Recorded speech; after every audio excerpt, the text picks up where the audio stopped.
À l'occasion de ce colloque, Laurent Gutiérrez m'avait demandé de faire un travail sur l'hygiène par l'exemple, mais de façon beaucoup plus large, sur le plein air dans l'hygiène par l'exemple, mais je lui ai dit que c'était un sujet de thèse et donc je me suis restreint à mon sujet de thèse, à travers, l'hygiène par l'exemple et j'ai donc, une présentation à vous faire aujourd'hui, à ce sujet. Donc je vais aller rapidement, vous présenter très rapidement les expériences pédagogiques de Vanves pour, celles et ceux qui ne connaissent pas. On est dans enfin, ces expériences pédagogiques, prennent naissance après, le cataclysme de la Deuxième Guerre mondiale.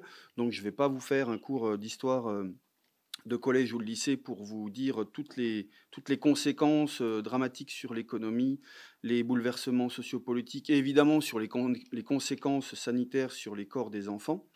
Néanmoins, ce contexte va donner naissance aux expériences pédagogiques, dont le créateur est Max Forestier, qui était médecin, scolaire à Vanves. Et donc, cette expérience, qui, est née, en 1950, à Vanves, à l'école Gambetta, eh bien, fait peu à peu, les articles dans les médias. Notamment, là, vous avez un article qui est tiré de l'Équipe en 1953, comme étant donc l'école de Vanves qui, serait selon l'auteur, les écoliers de Vanves seraient les plus favorisés de France, à travers les expériences, qui sont essentiellement, centrées, vous allez le comprendre juste après, autour de l'éducation physique. Ça rentre effectivement dans la conférence plénière du collègue, précédent, Vagnon, c'est ça, hein? L'idée, pour le médecin, c'est effectivement de retourner la table, de changer l'emploi du temps scolaire et vous voyez donc l'après-midi, l'éducation physique, et la sieste qui est consacrée donc, à l'emploi du temps des élèves de cette école de Vanves. Évidemment, il va appeler ça le mi-temps pédagogique et sportif, c'est-à-dire moitié du temps pour les activités dites intellectuelles plutôt le matin et l'autre mi-temps, plutôt sportif, pour l'après-midi, pour, toute la partie grisée que vous voyez, sur le côté droit. À partir de 1950, donc, ce régime, entre guillemets, «mi-temps» est mis en place à Vanves et vous avez l'organisation d'une classe de neige en 1953 qui va, être fait au chalet de la Féclase. Pour la petite histoire, la ville de Vanves a toujours un chalet, dans les Alpes pour organiser ces classes de neige et peu à peu, eh bien, vous avez la «dynamique» entre guillemets des classes de neige qui prennent leur élan dans l'école publique et pour donner naissance à d'autres expériences à Vanves ce médecin a donné, a essayé aussi, par exemple, une classe de sieste, donc il a, mis en place des procédés, vous le voyez à l'écran, pour que toute une classe se transforme très rapidement avec des lits de camp qui se déroulent par-dessus les bureaux pour une classe de sieste. Où il a mis en place aussi la classe de forêt avec, des élèves dits déficients à l'époque, en 1959. Bref, toutes ces expérimentations ont donné naissance, à l'arrêté du 7 août 69 que vous connaissez vraisemblablement sur le tiers-temps pédagogique qui est en fait une logique assez administrative du mi-temps pédagogique et sportif, mis en place, par, le docteur Max Forestier. Donc voilà pour le contexte. J'ai travaillé, sur ce sujet, il y a environ, oui, une petite dizaine d'années. Donc au niveau des sources, eh bien, j'ai consulté effectivement les archives privées de Max Forestier puisque sa veuve était encore en vie, les archives municipales de Vanves et aussi j'ai consulté le fonds ancien de l'école Gambetta puisque toutes les archives, de l'époque étaient encore conservées dans les placards derrière, le bureau de la directrice. Aujourd'hui, ce que je souhaite, de vous montrer, c'est que, finalement, ces innovations vanviennes s'inscrivent déjà et s'implantent dans un héritage hygiéniste de la municipalité, Et donc, les promoteurs, à la fois la ville de Vanves, mais surtout le médecin, critiquent assez sèchement les organisations scolaires existantes. Et finalement, les choix des titres qui sont mis en avant, une formule nouvelle d'éducation ou alors le mi-temps pédagogique et sportif, c'est effectivement synonyme de proposition alternative. Ça rentre en écho avec la conférence plénière que vous avez entendue tout à l'heure. Une proposition donc alternative, moderne, selon le médecin, efficace, etc. Donc, Max Forestier cherche à faire un modèle scolaire et le prototype de l'école idéale en convoquant les conceptions philosophiques de l'éducation héritée du siècle de Lumière, etc.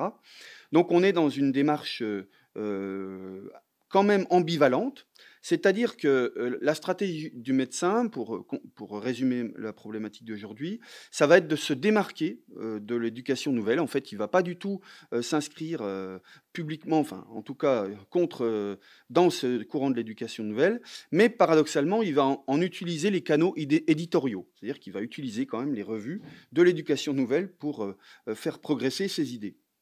Donc en fait, et puis je vous le montrerai un peu à la fin, finalement ce que va retenir notamment l'hygiène par l'exemple et puis plus largement les publications de l'éducation nouvelle, ce sont plutôt les séjours en nature que le mi-temps ou l'organisation, la proposition d'organisation de l'emploi du temps proposée par le médecin. Donc, premier point, Vanves et l'hygiène, donc une histoire d'un héritage. Vous avez compris, je ne sais plus le colloque, là, héritage, réinvention. Voilà, j'ai essayé de voir un peu comment ça pouvait s'inscrire dans ces mots-clés.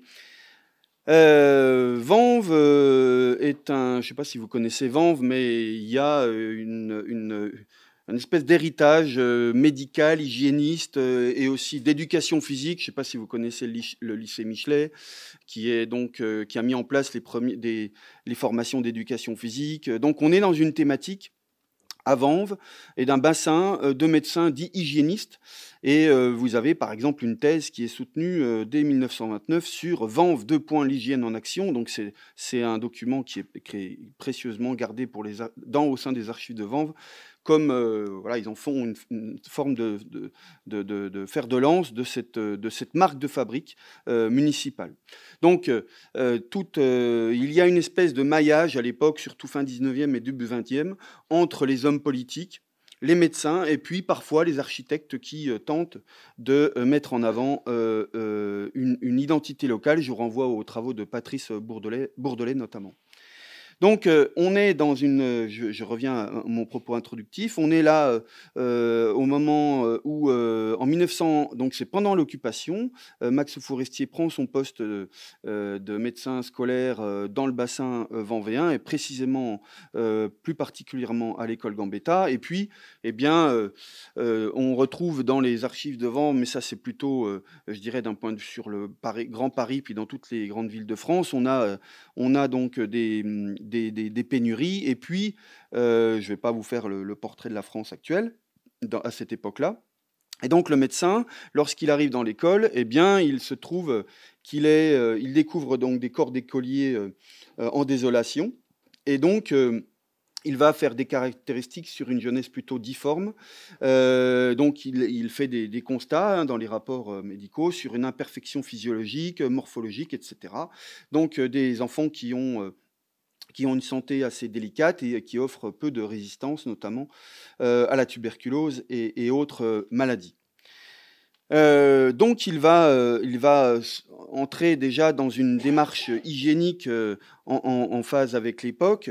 Je vous montre quelques éléments manuscrits de Max Forestier. Donc il constate une détérioration physiologique assez incroyable des enfants qui le sculptent pendant les années de 41 quand il arrive en poste à 49. Et donc il essaye de mettre en place en fait certains éléments avant même ces expériences.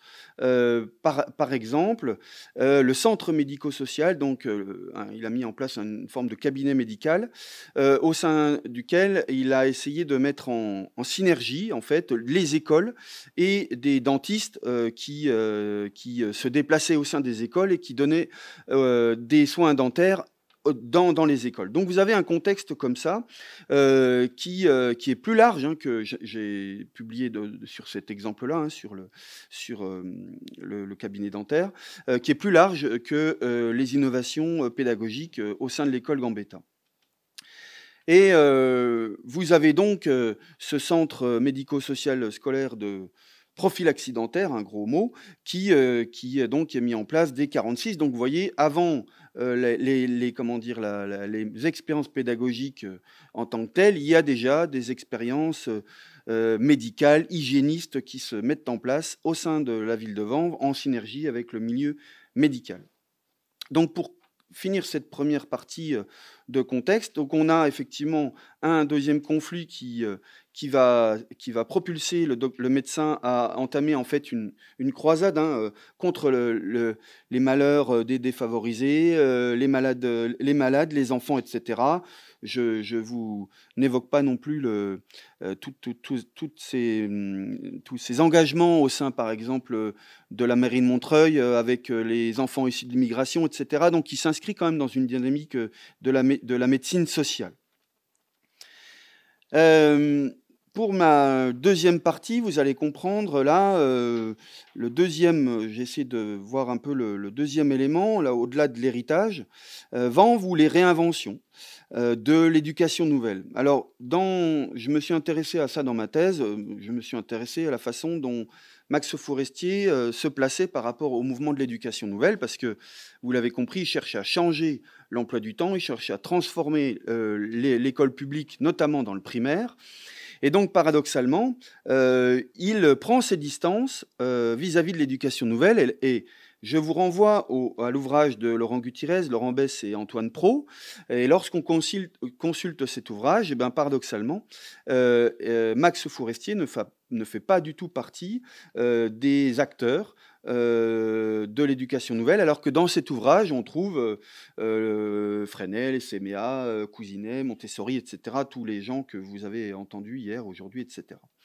Donc, en fait, c'est plutôt logique, puisqu'en fait, Max Forestier ne se réclame pas du tout du mouvement dit de l'éducation nouvelle, que vous connaissez. En effet, il l'affirme lui-même lors d'une communication qu'il donne au sein d'un colloque du groupe français d'éducation nouvelle en 1962 à l'Institut pédagogique national. Je lis, il n'est pas, vous le comprenez maintenant, donc son modèle, hein, le mi-temps pédagogique et sportif, n'est pas, vous le comprenez maintenant, une technique pédagogique spéciale à la Fresnel, à De Crowley, à la Montessori, etc. Sa part intellectuelle et traditionnelle, mais permet à l'enfant de s'épanouir physiologiquement, naturellement, puis j'affirme en médecin. Donc en fait, on est sur des méthodes plutôt traditionnelles, mais il souhaite changer simplement la place du corps et de l'éducation physique au sein de l'école et l'organisation de ce qu'on pourrait appeler les rythmes scolaires. Mais à l'époque, il n'emploie pas du tout ce terme-là. Donc, le mouvement de l'éducation nouvelle, il l'emploie une seule fois en 1953, assez tôt, en évoquant sur le titre d'un article qu'il publie dans l'école publique.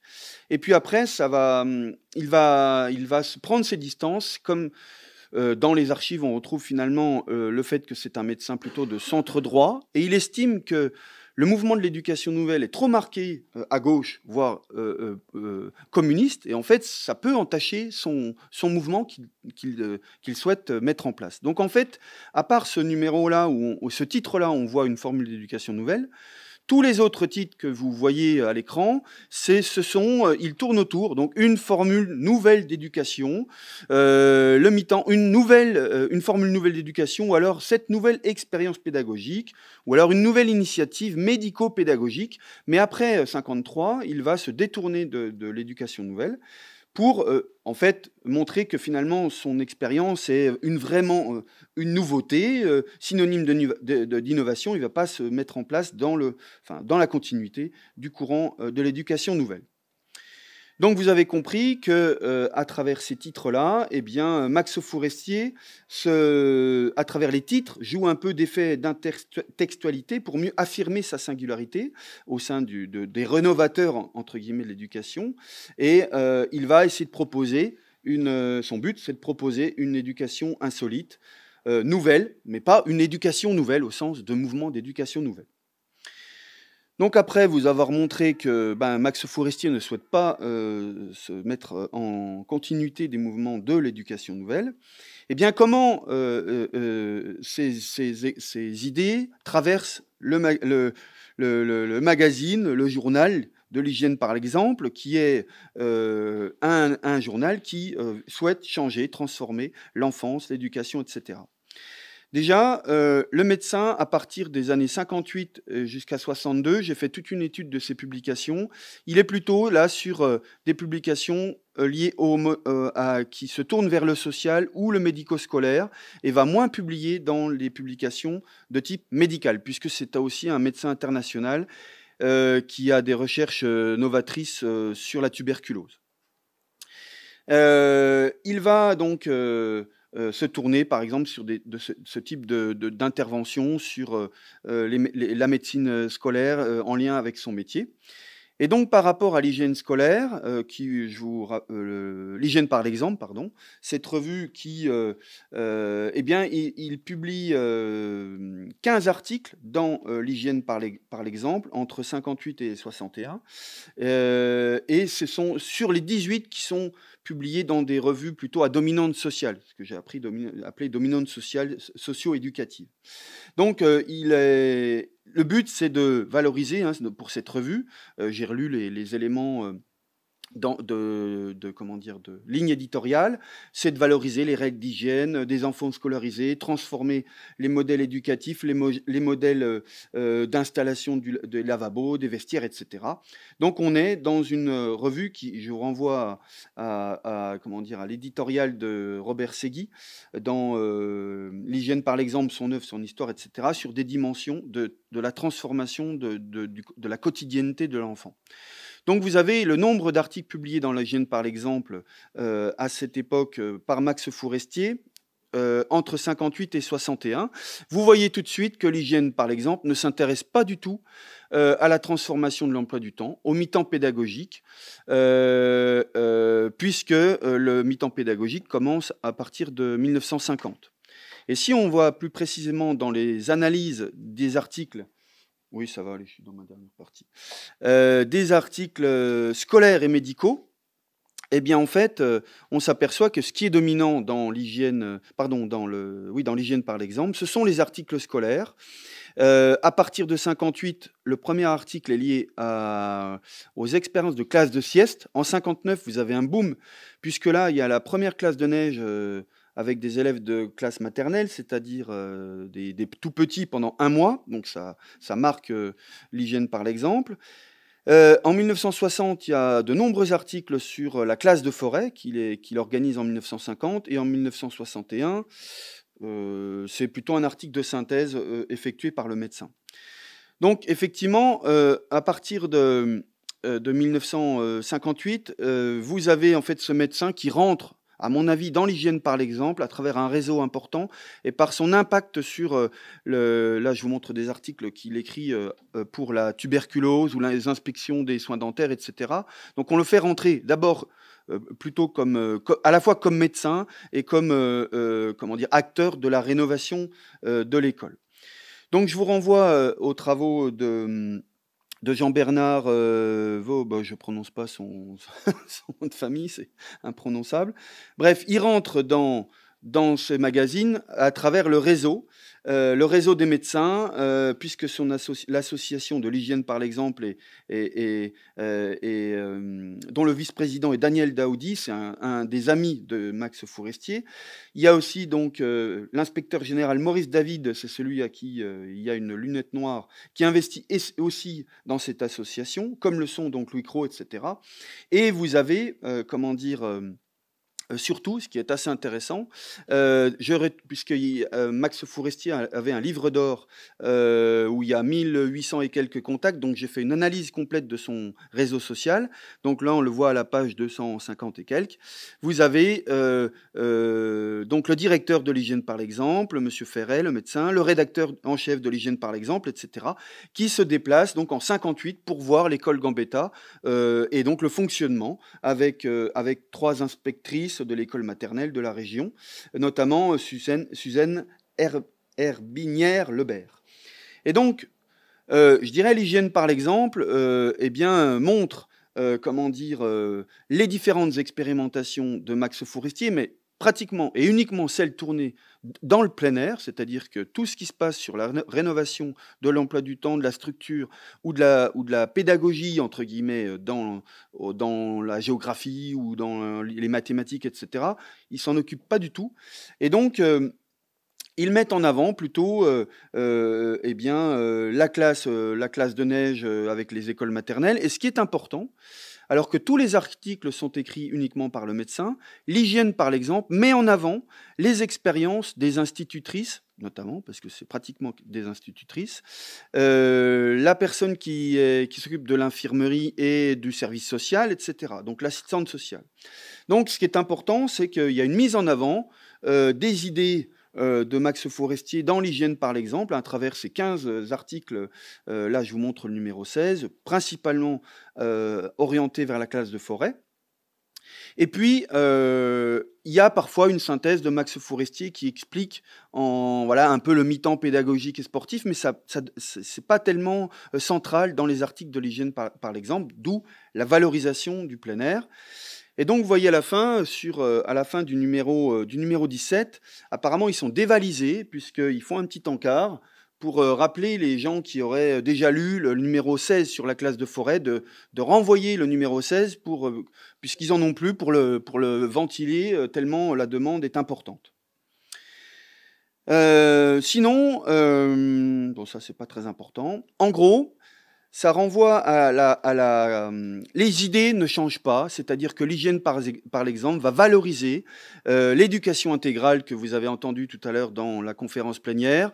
On valorise l'équilibre corps-esprit, on prend des photos avec des enfants qui travaillent dans la classe, avec les skis qui sont contre les murs, pour montrer cette synergie corps-esprit. Évidemment, on essaye de voir comment le corps évolue. C'est un médecin, donc il va le mesurer, le chronométrer, etc.